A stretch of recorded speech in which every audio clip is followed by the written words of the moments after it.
My Little Pony and Browbeating, the why behind the whiners. I'll be doing something a little different today since it's come to my attention that a lot of bronies are still experiencing this issue, and although this may be a sensitive and raw topic, I'll take the leap and speak about it anyway. There's been a lot of videos discussing how the brony community is filled with wonderful people, but not a lot of videos discussing the other side, the aggravators that would torment us for our interests. My Little Pony fans are subject to a lot of social stigma, and the mass media has been decidedly negative in their views and interpretations of us bronies, and has labeled the community very harsh names ranging from sexual deviants to man-children. Today, I will explore the reasoning behind their words so that we can view them as people, that they have their own fears and motivations for doing so. In this humble attempt, I want to be able to help those who are fearing persecution for their faith in horses, and help them on their way to becoming more extroverted and prideful in themselves if they wish to do so. The first thing I would like to posit is that bullies are people with their own drives and goals. I'd like to say that the primary goals of bullying are social standing, ranking, or acceptance, self-justification, and to put themselves in a position of power, either physical or emotional. It follows then that if these are the primary goals of bullying, the bullies themselves do not have these things prior to looking for that social pariah to put their blames on, and due to this, they are not entities to be hated, but figures to be pitied. Granted, the victims have their own issues too, and bullying just compounds the issue. Bullying is also shown to be detrimental to the victim's emotional and intellectual growth. But to get back on topic, let's look at the many motivations that hecklers may have in badgering their victims. Social standing, ranking, and acceptance. Bullies of this type are deviants themselves, or are in some way also removed from the main crowd, or have a history of being an outcast, or being excommunicated in some way. Due to this, they attempt to compensate for their past experiences by trying to find a position wherein they are socially accepted among their particular peer group by committing various acts. These are bullies that at one point in their lives were victims themselves and are repeating the cycle. They seek social acceptance by reinforcing whatever is the status quo in the environment and adhere to strict archetypes that they see the world in. Self-justification. When this type of browbeater intimidates a victim, it is because they have something they also want to hide, and neither want to draw attention away from it, or to justify their vices to themselves. The thought process would look something like this. I have deviant behavior A, but this guy I know has deviant behavior B. I view A as more mild than B, and therefore it's fine that I have A, but it's not fine that he has B.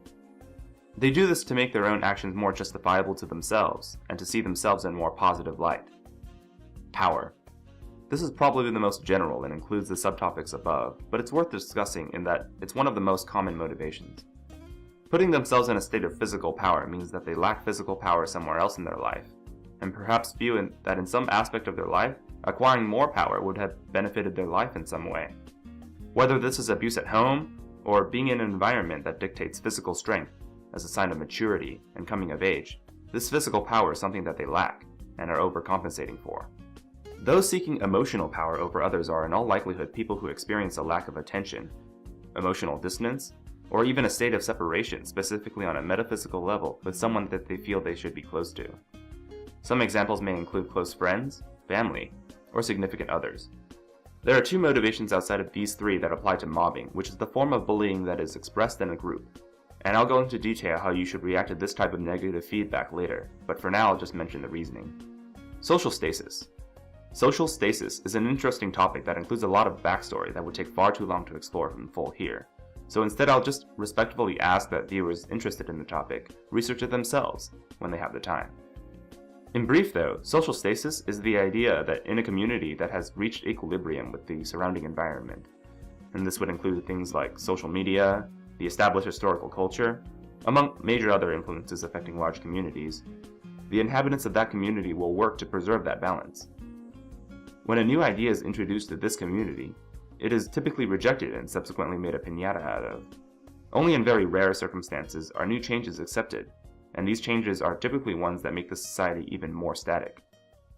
Another theory is the social cycle theory, as applied to contemporary sociology. Social cycle theory states that upon reaching the supply capacity of an agrarian society, growing problems will occur, leading to a social and communal collapse, wherein the population will decrease and resources are free to contribute to a new socio-economic order. How I would apply this theory to contemporary sociology is if a community has reached cultural stasis, new ideas and cultures will threaten the existing hierarchy, and they will continue to be shot down, but eventually the old society will be overwhelmed and be susceptible to a new socio-cultural order. In either theory as it applies to the now, social deviance is outcast, and deviants are labeled as such in a negative light. Now we get to the hard part. How should we deal with these people and be released from the social stigma while still holding true to our beliefs and pride? I should say now that at the end of this video, my goal is not to give affected viewers solutions for their problems with bullying, but rather encourage them to think about their situation and come up with their own unique solutions, since obviously topics like this are very sensitive to minute details and require each situation to have a unique solution. With that being said, here are some things to keep in mind. Bullies are people. They can be intelligent and do not thrive solely on the negative feelings of their victims. They can be reasoned with, and with the right catalyst, they can be made to see and understand what damage they are causing. They can also benefit from a friend like you, and their life may be better for it. There are some ways to go about interacting with these people.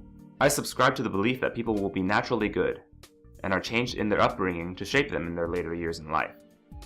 In any case, a certain method is available to those viewers affected by bullying and are very observant in their dealings with the aggressor, and it's fairly simple: to find the motivations behind their bullying and exploit them for it.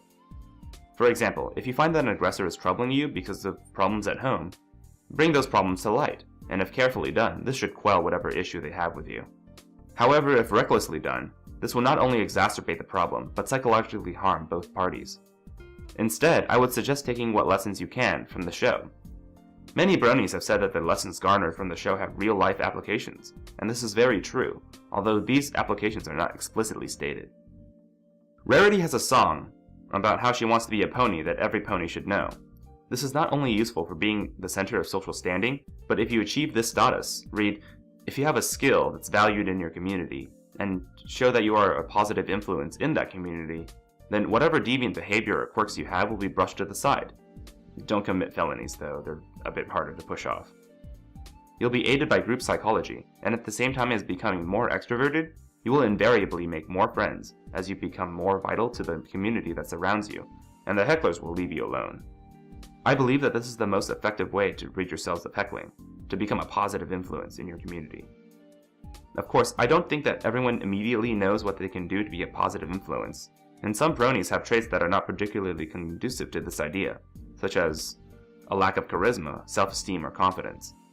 However, I believe that the brony community has proven on more than one occasion that we are incredibly supportive of each other, and I am firmly in the camp of helping any pony better themselves, and that would include people that have historically been suspect of betrayal and antagonism towards me.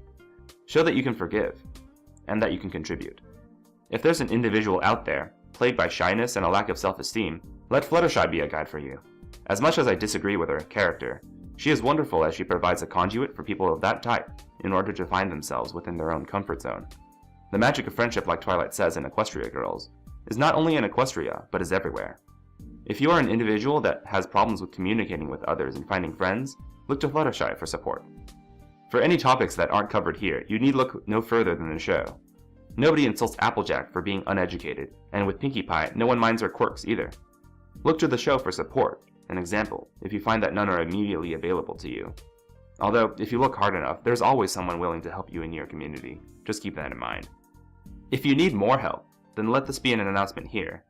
I'll gladly be a friend and confidant to anyone who wants or needs me to be. Just send me a message and I'll do my best to help you resolve whatever issues you may have. Even if the mass media paints the community as a bunch of man-children, pedophiles, or whatever they want to make us out to be, if you show that you're an intelligent and rational human being, and that you have something to offer to everyone by knowing them, I have every confidence that they will change their opinion of you, and that will reflect positively on the brony community. There's a lot of bright stars here. It's a shame that we have to be marred by such a social stigma. It's really time to show who we are as people, and not just a part of some deviant whole.